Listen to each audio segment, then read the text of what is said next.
पार्वती से कहते हैं कि हे प्रिय, भगवान का एक अवतार बड़ा ही सहज और सरल, बड़े ही सुंदर और बड़े सुधन के लिए हुआ। बोले कब? बोले जिस समय देवर्षि नारद ने भगवान को श्राप दिया, उस श्राप के कारण भगवान को मनुष्य के रूप में धरती पर आना पड़ा। क्यों?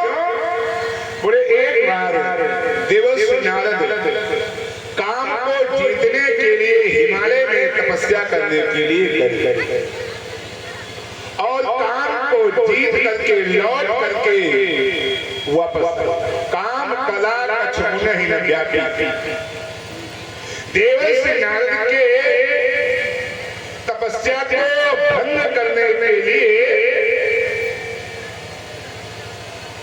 काम और उसकी अप्सराएं नाना प्रकार के उपाय किए, लेकिन काम गोस्वामी जी कहते हैं काम कला लक्ष्मण ही न व्यापी।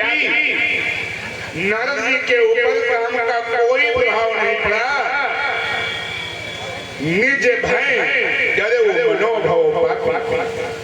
देवर्षि नारद को लगा कि मैंने काम को जीत लिया। ये शुभ संदेश अपने पिता ब्रह्मा जी को बताना चाहिए।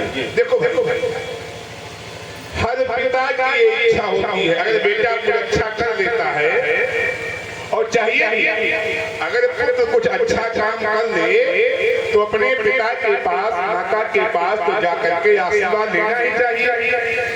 लेकिन हाँ, अहंकार के वशीभूत होकर के नहीं, अहंकार के साथ नहीं, नम्रता के साथ, प्रेम के साथ, करुणा के साथ। लेकिन देवर्षि नारद गए तो अहंकार लेकर के।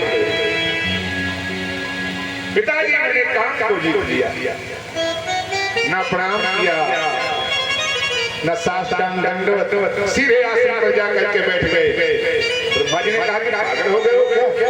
अरे काम को जीत लिए, ठीक है मैं पिता हूँ, कम से कम पहले तुमको दंडवत प्रणाम करना था, आशीर्वाद लेना था, फिर ये बताना था कि हम काम को जीत करके आ गए हैं।